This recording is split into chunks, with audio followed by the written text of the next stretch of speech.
اچھا مزے کی بات میں آپ کو بتاؤں، آج سے آلموسٹ 800 سال پہلے امام ابن جوزی گزرے ہیں رحمہ اللہ تعالی، المتوفى 597 ہجری. یہ شیخ عبد القادر جیلانی المتوفى 561 ہجری کے شاگرد بھی ہیں. محدثین میں بڑا مقام ہے ابن جوزی کا. یہ ابن قیم جوزی نہیں ہے جو ابن تیمیہ کا شاگرد ہے، یہ ابن تیمیہ سے بھی 200 سال پہلے گزرے ہیں. ابن تیمیہ بھی انہیں بہت بڑا محدث مانتے ہیں. انہوں نے الموضوعات، بڑی گھڑی ہوئی بڑی بڑی حدیثیں، وہ کتاب بھی لکھی ہے جس میں انہوں نے یہ بھی لکھا ہے کہ جو حدیث حضرت معاویہ کی شان میں ہوگی نا، یہ بھی اس بات کی نشانی ہے کہ یہ گھڑی ہوئی حدیث ہے. گھڑی ہوئی حدیثوں کی کچھ نشانیاں بتائی ہیں، ان میں سے ایک یہ بتائیے جو حضرت معاویہ کی شان میں ہوگی نا تو سمجھ لو کہ یہ گھڑی ہوئی حدیث ہے.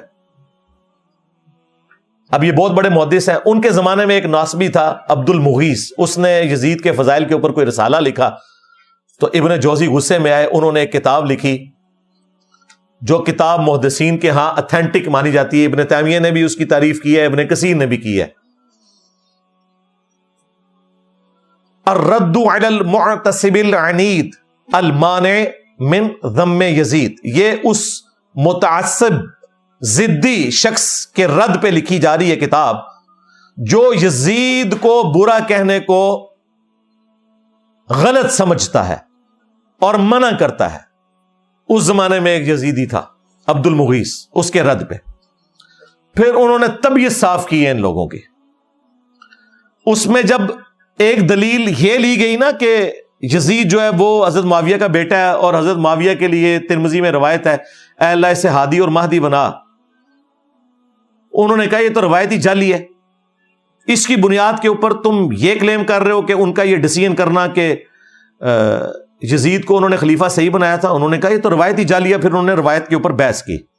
میں نے تو بخاری مسلم سے ثابت کیا یہ فٹ ہی نہیں بیٹھتی. حضرت معاویہ کے دور میں جو جو کام ہوئے ہیں اس میں تو یہ دعا فٹ ہی نہیں بیٹھتی. پھر انہوں نے کہا کہ اگر یہ حدیث کوئی صحیح بھی مانتا ہے تب بھی کوئی گارنٹی نہیں کہ نبی الاسلام کی یہ دعا قبول ہوئی ہو، کیونکہ نبی الاسلام کی کئی دعائیں اللہ نے واپس بھی کی ہیں. بخاری مسلم میں آئے آپ نے دعا کی تھی کہ میری امت آپس میں نہ لڑے، اللہ تعالیٰ نے واپس کر دی. انہوں نے کہا کیا گارنٹی ہے؟ پھر ابن جوزی نے اتنا سخت جملہ لکھا، انہوں نے کہا اس سے بڑی کیا دلیل ہے، اگر حضور کی یہ دعا حضرت معاویہ کے حق میں قبول ہوئی ہوتی بقول تمہارے، اگر یہ روایت ثابت ہے تو حضرت معاویہ جنگ صفین میں حضرت علی کے مقابلے پہ آتے. یہ آدھی اور مادی ہونا ہے کہ خلیفہ وقت کے خلاف کھڑے ہو گئے. کڈا بڑا پٹکار مارا انہوں نے. پھر انہوں نے احمد بن حنبل کا قول بھی نقل کیا. جب ان سے پوچھا گیا کہ یزید کے بارے میں آپ کا کیا موقف ہے، انہوں نے کہا یہ وہی ہے جس نے اہل مدینہ کے ساتھ جو کیا. پوچھا کیا کیا؟ کہا ان کا مال لوٹا، انہیں قتل کیا. تو شاگرد نے کہا صحابی کا بیٹا ہے، حدیث لے لی جائے. انہوں نے کہا حدیث کیا، ایک حدیث بھی اس سے نہیں لینی. اسی لیے دیکھ لیں ذخیرہ حدیث میں صحابہ کرام کی اولاد کی حدیثیں موجود ہیں. حضرت معاویہ 40 سال تک حکمران رہے ہیں، 20 سال تک گورنر اور اگلے 20 سال مکمل طور پہ حکمرانی. بیچ میں ایک حضرت علی والا پیریڈ تھا، اس کے بعد 20 سال یہی حکمران رہے نا صلح حسن کے بعد. 40 سال جس کا باپ مسلمانوں کا حکمران رہا ہے اس کے بیٹے نے ایک حدیث بھی روایت نہیں کی ہے اور نہ محدثین نے اسے نقل کیا، کیونکہ احمد بن حنبل کہتے ہیں اس سے کیا حدیث لوگے. پھر شاگرد نے پوچھا جب یہ یزید نے ظلم کیا اہل مدینہ کے ساتھ تو کون لوگ تھے ان کے ساتھ؟ ان کا اہل شام تھے، جو ہم امیر شام کہتے ہیں. یہ شامی تھے، ایک صوبہ تھا جس نے یہ سارے کا سارا ہنگامہ برپا کیا. تو یہ کتاب اردو زبان میں ترجمہ ہو کے آ چکی ہے. ایک دیوبندی عالم ہے، انہوں نے ترجمہ کیا. میں نے 12 اس کتاب کا تعارف کروایا. اب نئی پرنٹنگ ہو کے یہ کتاب آ چکی ہے. ہماری ویب سائٹ پہ اس کا PDF بھی رکھا ہوا ہے. کسی نے PDF بنا دیا تھا تو ہم نے وہ اپلوڈ کر دیا، لیکن ہارڈ کاپی بھی آپ کے پاس ہونی چاہیے، وہ آپ منگوا سکتے ہیں. وہ کتاب کا ہم ٹائٹل پیج شیئر کروا دیں گے آپ کو. وہ کتاب پڑھنے سے تعلق رکھتی ہے، اس میں اور کئی چیزیں ہیں جو آپ کے لیے انشاءاللہ اس حوالے سے بینیفیشری ہوں گی. اچھا اسی والے سے نا یہ بیچ میں ایک چوہا چھوڑ دیتے ہیں کہ جی اگر حضرت معاویہ نے اپنے بیٹے کو بنا دیا تو کیا ہوا، حضرت علی نے بھی تو اپنے بیٹے کو بنایا تھا. بالکل جھوٹ، حضرت علی نے کوئی اپنے بیٹے کو نہیں بنایا. مسند ابی یعلا میں، المستدرک للحاکم میں اور کتابوں میں موجود ہے. لوگوں نے حضرت علی کو کہا کیونکہ زخم لگنے کے بعد وہ کچھ دن زندہ رہے کہ آپ اپنا خلیفہ کسی کو نامزد کریں. انہوں نے کہا میں تمہیں ویسے ہی چھوڑ کے جاؤں گا جس طرح نبی الاسلام چھوڑ کے گئے تھے، تم اپنا خلیفہ خود چنو گے. اور یہ ظالم کہتے ہیں کہ حضرت علی نے حسن ابن علی کو اپنے بعد خلیفہ نامزد کیا. وہ صحابہ کرام نے مشورے سے چنا تھا. اس حوالے سے شیخ البانی نے ایک روایت لی ہے کہ میری امت کا پہلا شخص جو میری سنت کو بدلے گا وہ بنو امیہ سے ہوگا. اور شیخ البانی نے ساتھ پتہ کیا لکھا؟ یہ وہ شخص ہوگا جو خلافت کو ملوکیت بنا دے گا. تو دیکھ لیں پھر بنو امیہ کا پہلا شخص جس نے خلافت کو ملوکیت بنایا وہ کون ہے؟ حضرت ابو بکر بنو تیم سے، بنو امیہ سے نہیں. حضرت عمر بنو عدی سے، بنو امیہ سے نہیں ہے. حضرت عثمان بنو امیہ سے ہیں لیکن انہوں نے اپنے بیٹے کو نہیں بنایا. اس کے بعد حضرت علی بنو ہاشم سے ہیں. اس کے بعد حسن ابن علی کے 6 مہینے. پھر حضرت معاویہ رضی اللہ تعالیٰ عنہ بنو امیہ سے ہیں. انہوں نے اپنے بیٹے کو بنایا. جی بنایا، وہ ہم آپ کو پہلے بتا چکے ہیں. تو شیخ البانی جو محدث اعظم سعودیہ تھے، اس دور کا امام بخاری ان کو مانتے ہیں، اہل حدیث بھی اور دیوبند بھی اور بریلوی بھی وقت آنے پہ انہیں کوٹ کر دیتے ہیں. انہوں نے اشارتاً کہا کہ یہ وہ شخص ہوگا جو خلافت کو ملوکیت میں بدل دے گا. میری امت میں پہلا شخص جو میری سنت کو بدلے گا. تو یعنی انہوں نے نام لیے بغیر بتا دیا کہ یہ بندہ کون ہے؟ یزید کے ابا جی. ٹھیک ہو گیا. 5واں جھوٹا دفاع. وہ کہتے ہیں نہیں حضرت علی کا جو اپنا بیٹا ہے محمد بن حنفیہ، اس نے تو بڑی تعریف کی ہے یزید کی. ہم پوچھتے ہیں کہاں لکھا ہوا ہے؟ کہتے ہیں تاریخ میں لکھا ہوا ہے. تاریخ میں اگر 5% باتیں یزید اور ان کے والد کے حق میں ہے نا تو 95% ان کے خلاف ہیں. بلکہ ایمان ثابت کرنا بھی مشکل ہو جائے گا اگر تاریخ تبری کے حوالے ہم نے پیش کیے تو. حدیث سے بات کرو. جی حدیث میں تو اس طرح کی کوئی بات نہیں، آپ کو پتہ ہے ہماری باتیں حدیثوں میں تو نہیں نکلتی. جی ہمیں پتہ ہے، یہی تو ہم رونا رو رہے ہیں. لیکن وہ تاریخ میں تو ہے. جی ہم کہتے ہیں وہ جو تاریخ تم پیش کر رہے ہو وہی پوری پڑھ کے بتا دو. ابن کثیر نے نقل کی ہے یہ مردود روایت، لیکن یہ روایت پوری نہیں پڑھ سکتے، وہ ان کے گاٹے فٹ ہو جائے گی. اس روایت میں پتہ کیا ہے؟ عبداللہ ابن مطیع صحابی محمد بن حنفیہ کے پاس آتے ہیں جو تابعی ہیں، جو حضرت علی کے بیٹے ہیں حنفیہ نامی عورت سے. انہیں آگے کہتے ہیں کہ حضرت آپ کا بھائی حسین شہید ہو گیا، یزید حکمران بن گیا، آپ کیوں نہیں قیام کرتے؟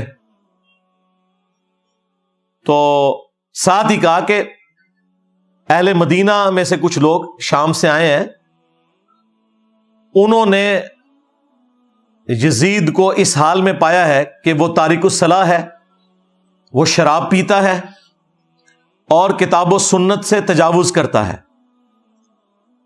تو محمد بن حنفیہ نے کہا کہ نہیں، میں تو جتنا عرصہ یزید کے پاس رہا ہوں میں نے تو اسے نماز کا پابند پایا ہے اور سنت کا عامل پایا ہے. تو انہوں نے کہا حضرت وہ جتنے دن آپ رہے ہیں نا ادھر، اتنے دن اس نے آپ کو دکھانے کے لیے سب کچھ ایکٹنگ کی ہے. اصل میں تو وہ شرابی ہے، تارک الصلاح ہے اور کتاب و سنت کو پائمال کرنے والا ہے.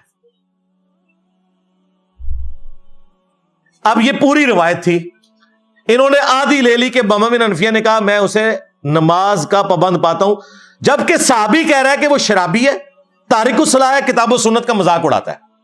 اب مجھے بتائیں صحابی اور تابعی کی بات ٹکرائے تو کس کی بات مانی جائے گی؟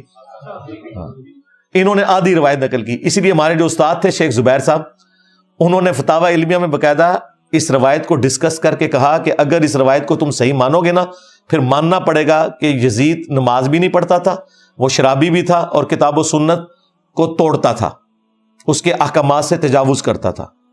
بہتر یہ ہے کہ اس روایت سے جان چھڑا لو. انہوں نے کہا میرے نزدیک یہ پوری روایت ثابت ہی نہیں ہے، کیونکہ اگر روایت لینی ہے پھر پوری لینی ہے، آدھی تو نہیں لینی. سند تو ایک ہے اور وہ مردود سند ہے. یہ جناب جو انہوں نے ایک رٹ لگائی تھی کہ محمد بن حنفیہ نے تعریف کر دی، لو سامو اور پوری تعریف بیان کرو، پھر پتہ چلے گا صحابی کرتے ہو، صحابی کو تو تم نے چھوڑ دیا. جھوٹا دفاع نمبر 6، وہ کہتے ہیں نہیں حضرت حسین کو تو کوفیوں نے مار دیا تھا، خود عشیان علی نے مار دیا تھا، ایم یزید کے متھے مار دیا ہے. واہ واہ، بالکل کوفیوں نے مارا تھا، لیکن وہ کوفی کون تھے؟ جو اہل شام کے انڈر تھے. یہاں پہ بھی جو کچھ ہوتا ہے نا، جب گورنمنٹ ایک ہو تو بات آتی ہے پنجاب پولیس نے یہ کیا. بھائی پنجاب پولیس وفاقی حکومت کے انڈر آتی ہے، اگر اچھا کام کرے گی تو وفاقی حکومت کے کھاتے میں ڈلے گا، برا کرے گی تو وفاقی حکومت کے کھاتے میں. وہاں پہ بھی کوفہ ایک صوبہ تھا شام کی حکومت کا. کوفی وہ تھے جو 22,000 کا لشکر لے کے آئے تھے کربلا میں، وہ کوفی تھے لیکن اس گورنمنٹ کے انڈر تھے. یہ وہ کوفی نہیں تھے جنہوں نے خطوط لکھے تھے، وہ تو صحابہ اور تابعین تھے. سلمان ابن سرد جن کی حدیث ہے بخاری اور مسلم میں، نبی علیہ السلام نے 2 بندوں کو لڑتے ہوئے دیکھا اور کہا میں ایک کلمہ ایسا جانتا ہوں یہ پڑھ لیں تو شیطان ان سے دور ہو جائے گا، ان کا غصہ ٹھنڈا ہو جائے گا. اعوذ باللہ من الشیطان الرجیم. یہ جو بخاری مسلم کی حدیث ہے اس کے راوی ہیں سلمان ابن سرد. یہ مین بندہ تھا جنہوں نے حضرت حسین کو کہا کہ وہ بڑا مر گیا اور اپنے بعد ایک چھوٹا چھوڑ گیا. اور جو لفظ انہوں نے استعمال کیا نا وہ استعمال کیا جو موسیٰ کے مخالف کے لیے ہم استعمال کرتے ہیں کہ ایک بڑے والا مر گیا اور اپنے بعد ایک چھوٹا چھوڑ گیا اپنی جگہ. اتنے سخت الفاظ. اس وقت عبید اللہ ابن زیاد کے روب کی وجہ سے وہ لوگ نکل نہیں سکے. مسلم بن عقیل کو قتل کر دیا گیا، اس سے پہلے نعمان ابن بشیر کو گورنری سے ہٹایا گیا، لیکن بعد میں توابون کی تحریک انہوں نے چلائی اور وہ شہید ہوئے سارے. اور پھر مختار ثقفی آیا، اس نے پھر عبید اللہ ابن زیاد کو بھی قتل کیا. بخاری اٹھا کے دیکھیں، ترمذی اٹھا کے دیکھیں، حضرت حسین ابن علی کا سر کاٹ کے عبید اللہ ابن زیاد گورنر کوفہ جو یزید کا تھا اس کے سامنے تشت میں پیش کیا گیا. اللہ کی لعنت، اللہ کے فرشتوں کی لعنت، تمام لعنت کرنے والوں کی لعنت جنہوں نے اہل البیت کو یوں ظلمن شہید کیا. آمین. تو وہ چھڑی سے ان کے چہرے مبارک کو چھیڑنے لگا اور ان کے حسن میں کوئی کلام کرنے لگا. تو انس ابن مالک پاس کھڑے تھے، وہ اتنا ہی کر سکتے تھے، بوڑھے ہو چکے تھے، 90+ تھے. انہوں نے کہا کہ رسول اللہ کے سب سے زیادہ ہم شکل حسین ابن علی تھے. یہ بخاری کے الفاظ ہیں. اسی حدیث میں امام بخاری نے لکھا ہے برأس الحسین علیہ السلام. حسین علیہ السلام کا سر مبارک، علیہ السلام لکھا ہے. مولوی نے عربی میں علیہ السلام لکھا تھا، اردو میں ترجمہ رضی اللہ عنہ کر دیا، نکال ہی دیا. عربی میں لکھا ہوا ہے، آپ کھول کے دیکھ لیں، مکتبۃ الشاملہ میں بھی، اسلام 360 میں بھی عربی میں لکھا ہوا ہے، اردو میں رضی اللہ عنہ لکھا ہوا ہے. اور جب زید بھائی مجھے ملنے آئے نا، میں نے کہا یہ دیکھ لیں، انہیں یقین ہی نہیں آیا. کہتے ہیں یار یہ انہوں نے کیا ہوا ہے. میں نے کہا یہ اچھا ہے، اس کو چینج کرنے کی ضرورت نہیں ہے، ہم نے بتانا ہے بعد میں بھی کہ کیا کام ڈالتے ہیں. انہوں نے دارالاسلام والوں سے اٹھایا تھا، میں نے کہا اسی طرح ہی رہنے دیں تاکہ ہم دکھا سکیں بعد میں. sunna.com بہت بڑی ویب سائٹ ہے جس پہ حدیث کی کتابیں ہیں. عربی میں علیہ السلام لکھا ہے، اردو میں رضی اللہ عنہ لکھا ہوا ہے. ایک فرقہ وارانہ اس چیز کو دھڑاڑ کو قائم رکھنے کے لیے. تو عبید اللہ ابن زیاد جس کے سامنے حضرت حسین کا سر کاٹ کے رکھا گیا، وہ کوفی تھا لیکن گورنر تھا شامیوں کی طرف سے. لہذا یہ کہنا کوفیوں نے مار دیا تھا ظالموں، یہ وہ کوفی تھے جو حضرت حسین کے مخالفین تھے، نہ کہ وہ شیعان علی کے جنہوں نے حضرت حسین کو وہاں پولیٹیکل سٹرگل کے لیے بلایا تھا. اور حضرت حسین لڑنے نہیں گئے تھے، بچوں کے ساتھ ایک سیاسی جدوجہد کے لیے جا رہے تھے جس کا آخری انجام قیام حسین ہی ہونا تھا، لیکن اس سے پہلے ہی ان کو شہید کر دیا گیا.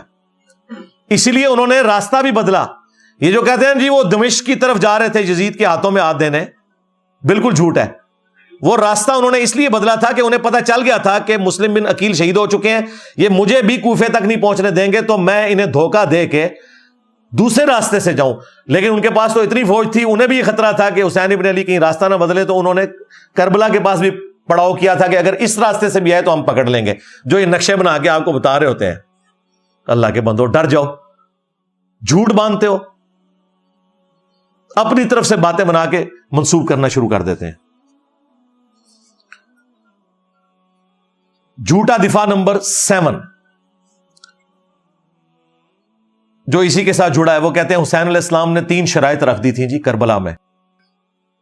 انہوں نے خود عبید اللہ ابن زیاد کو کہا کہ مجھے یزید کے پاس جانے دو، میں اس کے ہاتھوں میں ہاتھ دے کے بیعت کر لیتا ہوں. واہ واہ واہ سبحان اللہ. اگر یہ ہو جاتا تو عبید اللہ ابن زیاد نے لڑیاں ڈالنی تھی اور کہنا تھا یزید صاحب آپ کے ابا جی جو کام 4 سال تلوار کے زور پہ نہیں کروا سکے، دیکھیں میں نے کروا لیا ہے. اور یزید اسے کتنا انعام دیتا کہ میرے ابا جی جو کام نہیں کروا سکے، کہ حسین کی بیعت نہیں لے سکے، تم نے لی ہے. ظاہر ہے اس کے بعد تو پھر بنو امیہ کی حکومت لیجیٹمائز ہو جانی تھی نا، جب بنو ہاشم نے بیعت کر لی نبی علیہ السلام کے گھر والوں نے. آپ دیکھیں مسئلہ یہی تھا کہ جب تک حضرت حسین بیعت نہیں نہ کرتے وہ حکومت جو ہے لیجیٹمائز نہیں ہوگی، وہ تلوار کے زور کے اوپر ہے. تو یہ عقل مانتی ہے کہ عبید اللہ بن زیاد یہ موقع جانے دیتا؟ کہتے ہیں دوسری شرط رکھی کہ مجھے مسلمانوں کے کسی بارڈر والے ایریا میں بھیج دیں، میں کافروں کے خلاف جہاد کروں۔ اس زمانے میں تو کافروں کے خلاف کوئی جہاد نہیں ہو رہا تھا، آپس کی خانہ جنگی تھی، یہ بھی بالکل فراڈ ہے۔ تیسرا جی مجھے مدینہ شریف واپس جانے دو۔ انہوں نے مدینہ شریف کو جانا تھا، انہیں تو راستے میں پتا تھا کہ مسلم بن عقیل شہید ہو چکے ہیں اور میرے ساتھ کیا ہوگا، ان کو تو حدیثیں پتا تھی کہ میرے بارے میں موجود ہے۔ یہ جس کتاب سے انہوں نے پیش کیا انصاب الاشراف، امام بلازری کی کتاب، اور کہتے ہیں یہ 3 شرائط موجود ہیں، اور وہ آئے دن آپ کو وہ جو ایک مماتی دیوبندیوں کا مولوی ہے نا، وہ بھی یہ بیان کرتا پھرتا ہے، پکا یزیدی ہے وہ۔ ایون آپ تو وہابی اس کو اپنے پلیٹ فارم کے اوپر لے کے آتے ہیں، بندیالوی کو، اس کی میں نے طبیعت صاف کی تھی۔ کلن وہ یاد آیا جائے، میں انہوں نے دسیا سی تو قرآن بھی نہیں آتا، ظالم کتھو چیزاں چک کے کتنے فٹ پہ کرنا ہے۔ کلن وعد اللہ الحسنى، اس کی میں نے تفسیر پھر بیان کی تھی، قرآن سے، بخاری سے، مسلم سے۔ یہ اس نے ذلیل حرکت کی کہ اس نے کہا یہ 3 شرائط تھیں۔ انصاب الاشراف جو کتاب ہے نا، اگر اس کتاب سے یہ تم نے روایتیں ماننی ہیں تو پھر اس میں تو بہت کچھ لکھا ہوا ہے جو تمہیں ہضم نہیں ہوگا۔ اسی لیے ہمارے استاد شیخ زبیر علی زئی صاحب نے اگرچہ فضائل صحابہ کتاب میں یہ روایت نقل کی انصاب الاشراف سے، اور لکھا کہ اس کی سند حلال بن یساف تک تو درست ہے، لیکن یہ نہیں انہوں نے کنفرم کیا کہ حلال بن یساف واقعہ کربلا میں تھا یا نہیں، اور بعد میں اس کتاب سے ہی جان چھڑا لی، حلال بن یساف بھی فارغ ہو گیا۔ وفات سے پہلے انہوں نے فتاوی علمیہ میں مضمون لکھا کہ امام بلازری کی کتاب ثابت نہیں ہے، لیکن یہ انہوں نے کیوں کیا وہ آپ کو میں بتاؤں گا، یہ انہوں نے نہیں بتایا۔ یہ جب میری ان سے ڈسکشن ہوئی تو انہوں نے کہا کہ علی بھائی اگر ہم اس کتاب کو صحیح مانیں نا تو اس میں تو باقی روایتیں موجود ہیں، ان کا کیا کریں گے؟ میں 3 روایتیں پیش کرنے لگا ہوں الزامی جواب کے طور پہ، یہ نہ ہو اس کو کوئی کلپ کاٹ لے، وہ گلے پھاڑنے والے مولویوں نے میرا یہ کلپ کاٹ لیا تھا کہ اگر تم نے 3 شرائط والی کتاب انصاب الاشراف کو ماننا ہے تو اس میں یہ لکھا ہوا ہے یزید کے والد کے بارے میں کہ اس کا تابوت جہنم کی آگ میں ہے۔ جی یہ لکھا ہوا ہے، یزید کے والد کے بارے میں لکھا ہوا ہے کہ جب تم اسے دیکھو کہ میرے ممبر پہ چڑھا ہے اسے قتل کر دینا۔ اور پھر وہ مشہور روایت جس کا کوئی سرا پکڑا ہی نہیں دیتا تھا کہ اس روایت کا مقصد کیا ہے، وہ روایت بھی پوری اس کتاب میں لکھی ہوئی ہے۔ اگر اس کتاب کو صحیح ماننا ہے تو پھر آپ دیکھیں آپ کے ساتھ کیا ہوتی ہے۔ وہ روایت تھی مسند البزار میں مجموع الزوائد میں صحیح سند کے ساتھ کہ نبی علیہ السلام نے 3 لوگوں پہ لعنت فرمائی۔ آپ کے سامنے سے ایک اونٹ گزر رہا تھا، آپ نے فرمایا جو اونٹ پہ بیٹھا ہوا ہے اس پہ بھی اللہ کی لعنت، جو اونٹ کو ہانک رہا ہے اس پہ بھی اللہ کی لعنت، اور جس نے اس کی مہار پکڑی ہوئی ہے اس پہ بھی اللہ کی لعنت۔ یہ روایت ختم ہو جاتی ہے مسند البزار میں مجموع الزوائد میں۔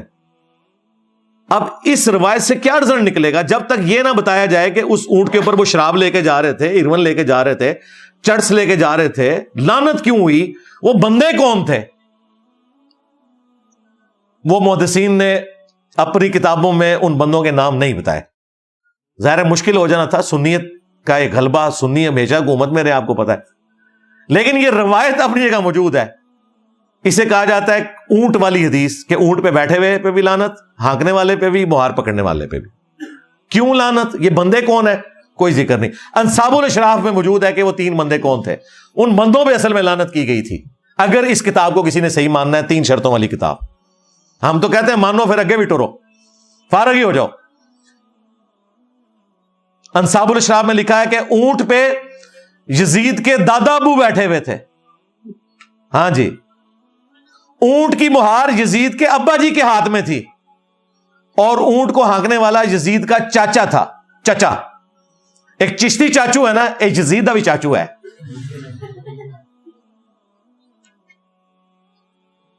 تو اب یہ 3 نام میں نے اس لیے نہیں بتایا کہ وہ پھر کلپ کو کاٹیں گے، میں نے آپ کو اشارتاً بتا دیا کہ اونٹ پہ یزید کا دادا بیٹھا ہوا تھا، مہار اس کے ابے کے ہاتھ میں تھی، اور ہانکنے والا چاچا تھا۔ نام آپ سب کو پتا ہے، ورنہ ہمارے اسٹوڈنٹس کوورٹس میں خود لکھ دیں گے 3 بندوں کے نام۔ اس روایت کو پھر صحیح مانو گے؟ اسی لیے شیخ زبیر صاحب نے کہا یہ کتاب امام بلازری سے ثابت ہی نہیں، جان ہی چھڑا لی. بالکل ٹھیک کیا. آندہ کوئی 3 شرائط والی بات کرے، اسے کہو 3 شرائط والی بات کرو گے تو 3 ملعون لوگوں کا ذکر ہم کریں گے. پھر ہاں وہاں 3 شرائط، یہاں 3 وہ لوگ جن پہ اللہ کے نبی نے لعنت فرمائی ہے. پھر ظاہر ہے یہ پیرلل میں آئے گا. اور صرف لعنت نہیں، کہا کہ یزید کے باپ کا تابوت جہنم کی آگ میں ہے، یزید کے باپ کو جب ممبر پہ دیکھو تو اسے قتل کر دینا. یہ ساری روایتیں بتائیں گے. لہذا بہتر یہ ہے کہ انصاب الاشراف سے جان چھڑا لیں. ہمارے نزدیک بھی ہمارے استاد کا موقف ٹھیک ہے. یہ کتاب اگرچہ اکثر محدثین امام بلازری سے ثابت مانتے ہیں، لیکن اس کے ساتھ یہ جو خطرناک باتیں جڑی ہوئی ہیں، جو خطرناک سے بھی اگلا ورژن ہے، بہتر یہ ہے کہ اس کتاب کو آپ جان چھڑا لیں کہ یہ ساری جعلی کتاب ہے. اور ہمیں پتہ ہے کہ آپ کی جتنی باتیں وہ ویسے ہی جعلی ہیں، کوئی صحیح بھی نکلے نا. ایک بڑی مشکل سے آپ نے دریافت کی تھی، وہ مانتے مانتے آپ کو اتنا کچھ ساتھ ماننا پڑ رہا ہے کہ آپ بھی اس کتاب سے اب جان ہی چھڑائیں گے انشاءاللہ تعالی. جھوٹا دفاع نمبر 8، تھرڈ لاسٹ. وہ کہتے ہیں نہیں قسطنطینیہ والی جو بشارت ہے وہ یزید پہ فٹ ہوتی ہے. بخاری میں حدیث ہے، میری امت کا پہلا گروہ جو کیسر روم کے شہر پہ حملہ کرے گا وہ بخشے ہوئے ہیں. اچھا قسطنطینیہ کا ذکر نہیں ہے، کیسر روم کا شہر یہ ذکر ہے. اور کیسر روم کا شہر نبی الاسلام کے زمانے میں حمص تھا. وہ تو بعد میں وہ بھاگ کے قسطنطنیہ چلا گیا جان بچانے کے لیے، جب اسے نظر آیا کہ مسلمانوں کی فوجیں وہاں تک پہنچ جائیں گی. تو اگر اس کو مانا جائے تو یہ بشارت ابو عبیدہ ابن جرح رضی اللہ تعالیٰ عنہ پہ فٹ ہوتی ہے. اور اگر قسطنطینیہ کو آپ نے ماننا ہے تب بھی ذکر ہے پہلا لشکر. پہلا لشکر، کوئی بھی لشکر نہیں. قسطنطینیہ پہ تو درجنوں حملے ہوئے ہیں. پہلا لشکر کون سا تھا؟ وہ کہتے ہیں بخاری میں لکھا ہے کہ ابو ایوب انصاری رضی اللہ تعالیٰ عنہ اس لشکر میں شریک تھے، وہ فوت ہوئے اور یزید نے ان کا جنازہ پڑھایا. تو ثابت ہو گیا یزید جنتی ہے. ہم کہتے ہیں یہ ثابت ہوا، یہ کہاں سے ثابت ہوا کہ وہ پہلا لشکر تھا؟ اس میں تو نہیں لکھا ہوا پہلا لشکر.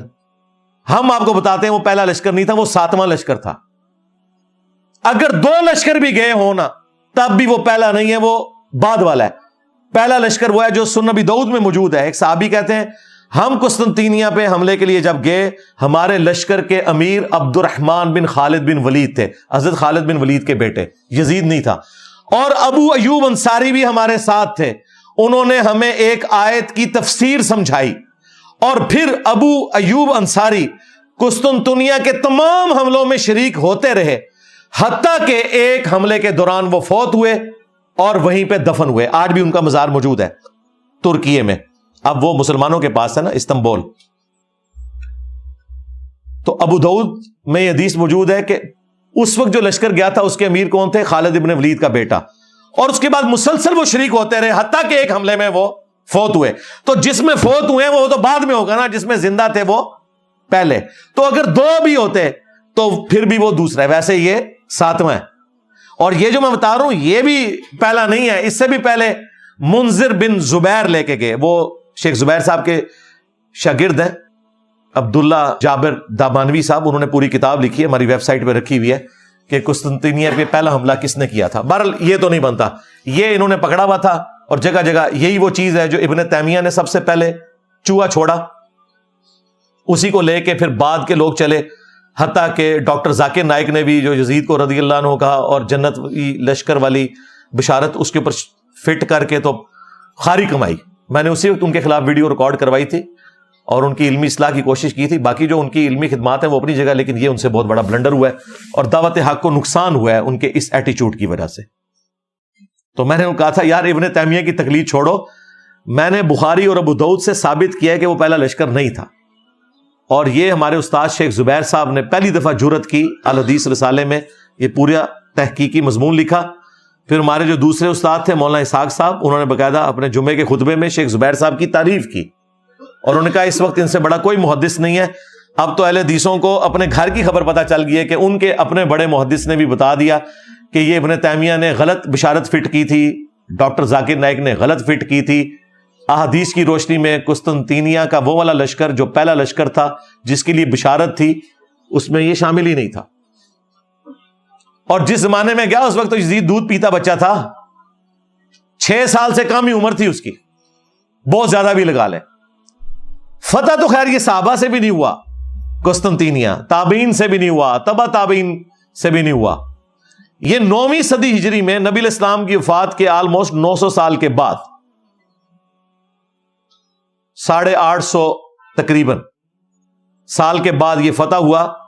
19 مئی 1453 سلطان محمد فاتح، اس کے اوپر انہوں نے ایک فلم بھی بنائی ہے ترکی والوں نے۔ آج چل رہا ہے 7 محرم 1446 ہجری بمطابق 14 جولائی 2024، یہ فتح ہوا 19 مئی 1453، یعنی آلموسٹ 8 سے سمجھ لیں 600 سال پہلے۔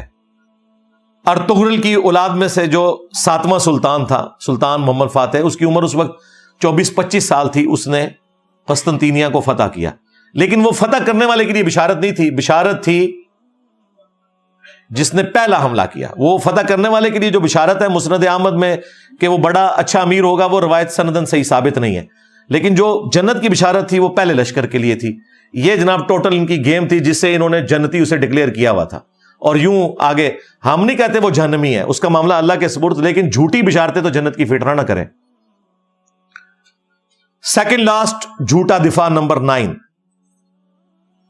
کہتے ہیں جی اللہ تعالیٰ چاہے تو یزید کو بخش بھی سکتا ہے۔ دیکھیں کیسے غیر محسوس طریقے سے اس کی جھوٹی وکالت کرتے ہیں۔ کہتے ہیں جی آپ کو کیا تکلیف ہے؟ ہمیں کوئی تکلیف نہیں بھائی، ہم تو کہتے ہیں سارے بخشے جائیں، کوئی مسئلہ نہیں۔ یہ اللہ کا اپنے بندوں کے ساتھ معاملہ ہے، ہمارے ساتھ کوئی اس کا معاملہ نہیں ہے۔ لیکن آپ جھوٹی جنت کی بشارتیں فٹ کرو، یہ بالکل غلط ہے۔ اور دوسرا یہ اتنا آسان معاملہ نہیں ہے۔ کہتے نہیں قرآن میں لکھا ہے اللہ تعالیٰ چاہے تو شرک کے سوا ہر گناہ معاف کر سکتا ہے، بالکل، ان اللہ لا یغفر ان یشرک بہ ویغفر ما دون ذلک لمن یشاء، بے شک اللہ تعالیٰ قیامت کے دن ہر گناہ کو معاف کر دے گا اگر دنیا میں توبہ نہ کی ہوئی۔ دنیا میں کی ہوئی تو دنیا میں ہی معاف، سوائے شرک کے، شرک آخرت میں بھی معاف نہیں ہونا اگر بغیر توبہ کے مرے، لیکن اس کے سوا ہر گناہ معاف کر دے گا لمن یشاء، جس کے لیے چاہے گا۔ مراد کیا؟ جس کے لیے نہیں چاہے گا نہیں کرے گا۔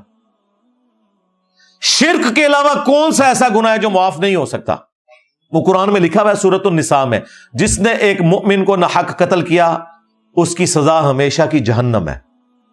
اسی سورۃ النساء میں جس میں لکھا تھا شرک کے علاوہ ہر گناہ معاف ہو جائے گا جس کے لیے چاہے گا، اوپن لائسنس وہاں بھی نہیں تھا، اسی سورہ النساء میں لکھا ہوا ہے کہ مؤمن کا قتل ناحق ہمیشہ کی جہنم ہے۔ لو سامو، اور ابو داؤد میں اس کو سپورٹیو حدیث ہے کہ نبی علیہ السلام نے فرمایا اللہ تعالیٰ یا تو شرک کو معاف نہیں کرے گا یا قتل ناحق کو معاف نہیں کرے گا۔ کیا حسین ابن علی کا قتل ناحق نہیں ہے؟ کیا یزید نے قاتلین حسین سے بدلہ لیا، کوئی سزا دی؟ بالکل نہیں۔ اس کے جواب میں پتہ کیا کہتے ہیں؟ حضرت علی نے حضرت عثمان کے قاتلین سے بدلہ لیا، یہ بالکل مثال غلط ہے، کیونکہ حضرت عثمان حضرت علی کے دور میں تو شہید ہی نہیں ہوئے، وہ تو اپنے گورنروں کی وجہ سے شہید ہوئے اپنے دور خلافت میں خود۔ اس پہ میری تفصیلی ویڈیو دیکھ لیں، حضرت عثمان کیوں شہید ہوئے۔ انہوں نے آپ کو ایک جعلی بات بتائی تھی، عبداللہ بن سبا تھا جس نے سارے صحابہ کو نعوذ باللہ گمراہ کر دیا، جس کا نام بخاری سے لے کے ابن ماجہ تک دنیا کی کسی حدیث کی کتاب میں جو مین کتابیں ہیں نام بھی نہ آئے عبداللہ بن سبا۔ یہ حضرت علی کے دور میں آیا تھا جسے حضرت علی نے قتل کروایا، حضرت عثمان کے ساتھ کوئی لینا دینا نہیں تھا۔ حضرت عثمان کی شہادت تو بنو امیہ کے گورنروں کی وجہ سے ہوئی، جو بخاری مسلم میں موجود ہے، وہ آج ٹاپک نہیں۔ پچھلے دنوں جب ایک بریلوی نما رافضی نے حضرت عثمان کی توہین کی تو میں نے تفصیلی ویڈیو ریکارڈ کروائی تھی، حضرت عثمان کیوں شہید ہوئے، وہ آپ دیکھ لیں، وہ بخاری مسلم سے میں نے ثابت کیا، بنو امیہ کی لکھی ہوئی تاریخ سے نہیں، نہ صلاح الدین یوسف نے جو جھوٹ لکھے ہوئے ہیں اس کی بنیاد کے اوپر، بخاری مسلم سے ثابت کیا۔ تو یہ بالکل غلط اینالوجی ہے۔ حضرت عثمان حضرت علی کے دور میں شہید نہیں ہوئے، لیکن حضرت حسین ابن علی، حضرت معاویہ رضی اللہ تعالیٰ عنہ کے بیٹے یزید ابن معاویہ جس کی آپ جھوٹی وکالت کرتے ہیں، اس کے دور ملوکیت میں شہید ہوئے ہیں۔ ویسے تو آپ کہتے ہیں، حضرت عمر کہتے ہیں میرے دور حکومت میں اگر کوئی کتا بھی مر جائے فرات کے کنارے تو میں جواب دے ہوں، اور فرات کے کنارے حسین ابن علی شہید ہو جائیں تو وہ جواب دہ نہیں ہے اس وقت کا حکمران؟ مسند احمد میں حدیث ہے، مولا علی جنگ صفین سے واپسی پہ نہروان جاتے ہوئے جب نینوا نامی جگہ سے فرات کے کنارے گزرے تو کہا اصبر یا ابا عبداللہ، اے ابو عبداللہ صبر کرنا صبر کرنا صبر کرنا۔ تو وہ ساتھ جو غلام تھا اس نے کہا آپ کس سے باتیں کر رہے ہیں؟ تو اپنے تخیل میں آپ بات کر رہے تھے، اپنے دکھ کا اظہار کر رہے تھے۔ تو ابو عبداللہ حضرت حسین کی کنیت تھی، وہ ان کو مخاطب کر رہے تھے۔ پھر انہوں نے کہا کہ میں ایک دن نبی علیہ السلام کے پاس حاضر ہوا اس حال میں کہ حضور نے حسین کو اپنے ہاتھوں میں اٹھایا ہوا ہے، آپ کی آنکھوں سے مسلسل آنسو جاری ہیں۔ میں نے کہا میرے ماں باپ آپ پہ قربان، آپ کو کس نے غمگین کر دیا؟ تو آپ نے فرمایا ابھی ابھی حضرت جبرائیل علیہ السلام آئے تھے، انہوں نے مجھے خبر دی کہ آپ کے اس بیٹے کو جس سے آپ اتنا پیار کر رہے ہیں آپ کی امت پیاسا فرات کے کنارے شہید کر دے گی، تو میں اپنے جذبات پہ قابو نہیں رکھ سکا۔ پھر میرے کہنے پر حضرت جبرائیل نے ہاتھ مار کر کربلا کی سرخ مٹی بھی مجھے لا کر دکھائی۔ تو نبی علیہ السلام کو حضرت حسین کی پیدائش کے ساتھ بتا دیا گیا تھا، حضرت حسین کو بھی پتا تھا میں نے کربلا میں مظلوماً شہید ہونا ہے، یہ کوئی چھپی ہوئی بات نہیں تھی، یہ اوپن سیکرٹ تھا۔ پھر حضور کی وفات کے 50 سال بعد جب 61 ہجری میں یہ واقعہ ہوا تو مسند احمد میں موجود ہے، عبداللہ ابن عباس نے ایک خواب دیکھا، یہ کسی وہابی کا خواب نہیں ہے، کسی بریلوی کا خواب نہیں، دیوبندی کا نہیں، یہ صحابی کا ہے جو نبی اسلام کی شکل کو پہچانتا ہے، جس کے لیے گارنٹی ہے کہ اس شکل میں شیطان نہیں آ سکتا۔ دوپہر کے وقت کہتے ہیں میں نے دیکھا نبی الاسلام کے بال بکھرے میں گرد آلود ہیں، ہاتھ میں خون کی ایک شیشی ہے۔ میں نے کہا یا رسول اللہ میرے ماں باپ قربان، آپ کی یہ حالت کس نے کر دی؟ تو نبی الاسلام نے کہا کہ میں صبح سے حسین اس کے ساتھیوں کا خون جمع کر رہا ہوں کربلا میں۔ یہ ایک تمثیلاً ایک خواب دکھایا گیا، یہ نہیں کہ نبی الاسلام وہاں پہ موجود تھے، یہ تمثیلاً ہے۔ کہتے ہیں میں گھبرا کے اٹھا، میں نے وہ تاریخ اور دن نوٹ کیا اور کتنے عرصے بعد خبر آئی، کیونکہ اس زمانے میں میڈیا تو نہیں تھا، کہ 10 محرم الحرام 61 ہجری میں حسین ابن علی کو ان کے ساتھیوں سمیت کربلا میں شہید کیا گیا۔ نبی علیہ السلام اپنی وفات کے بعد بھی تمثیل کے طور پہ اللہ تعالیٰ نے دکھایا ہے کہ حضور کا دل دکھا ہوا ہے جو کچھ حسین ابن علی کے ساتھ ہوا۔ اور مزے کی بات آپ کو بتاؤں، یہ حدیث شاہ اسماعیل دہلوی جو وہابیوں کا امام ہے، دیوبند اور اہل حدیث کا، جس طرح بریلویوں کے لیے عام مذہب بریلوی ہے، اس نے اپنی کتاب تقویت الایمان کے ساتھ جو تذکیر الاخوان لکھی نا، اس میں انہوں نے یہ حدیث مسند احمد کی لکھی اور لکھا یزید پلید۔ یہ آج یزید کو رضی اللہ عنہ کہتے ہیں، ان کا ابا کہتا تھا یزید پلید۔ اور یہ حدیث لکھ کے انہوں نے کہا کہ یہ حدیث اس بات پر گواہ ہے کہ نبی علیہ السلام جنتوں میں اپنے حسین کی شہادت پہ غم زدہ ہیں۔ یہ کس نے لکھا؟ اسماعیل دہلوی نے۔ اس حدیث سے یہ رزلٹ نکالا انہوں نے، اور یہ پچھلے کیا کر رہے ہیں ریالوں کے چکر میں۔ تو یہ تکلیف دہ چیز جو امت کو جس نے 2 ٹکڑے کر دیا، آج تک امت جڑ نہیں سکی۔ الحمدللہ ہم نے کوشش کی ہے قرآن و سنت کی روشنی میں ان چیزوں کو پبلک کے سامنے رکھیں اور لوگوں کو یہ پتا چلے کہ حق بات کیا ہے۔ باقی یہ زبردستی دھکے کے ساتھ چیزوں کو ثابت کرنا یہ بالکل ظلم والی بات ہے۔ مجھے یہاں پہ وہ قول یاد آیا ابراہیم نخعی کا جو بخاری مسلم کے راوی ہیں، تابعی ہیں۔ وہ کہتے ہیں بالفرض اگر میں دنیا میں قاتلین حسین میں شامل ہوتا اور قیامت کے دن اللہ تعالیٰ میری بخشش بھی کر دیتا، میں جنت میں بھی پہنچ جاتا، تب بھی میں جنت میں رسول اللہ کا سامنا نہیں کر سکتا تھا کہ کہیں حضور مجھ سے پوچھ ہی نہ لے کہ دنیا میں تو میرے حسین کے قاتلین میں شامل تھا۔ یعنی دیکھیں حالانکہ جنت میں سب کچھ بخشش کے بعد بھی پہنچ گئے نا، جو غیرت مند ہے نا، یہاں تو کہہ رہے ہیں جی اللہ چاہے تو بخش دے، جو کہہ رہے ہیں کہ اگر ہم بخشے بھی جائیں نا، یہ کہتے ہیں نا اللہ چاہے تو یزید کو بخش دے، ہم کہتے ہیں ہمارا کوئی لینا دینا نہیں کہ اللہ اور بندے کا معاملہ ہے، لیکن جو غیرت مند لوگ ہیں وہ کہہ رہے ہیں ہمیں بخش بھی دیا جاتا نا اس عمل کے سبب، تب بھی ہم رسول اللہ کا سامنا نہیں کر سکتے تھے جنت میں، کہیں حضور پوچھ ہی نہ لے کہ تو دنیا میں میرے حسین کے قاتلین میں شامل تھا۔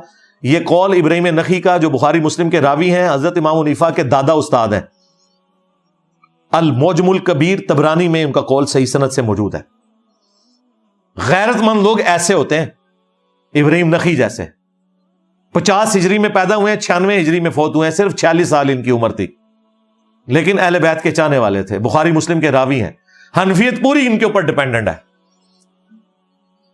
کیونکہ یہ آگے سے ایک واسطے سے عبداللہ ابن مسعود کے شاگرد ہیں، تو وہ اپنے آپ کو ان کے ذریعے منسوب کرتے ہیں. یہ چیزیں بھی ان کی پھر لیں نا آپ.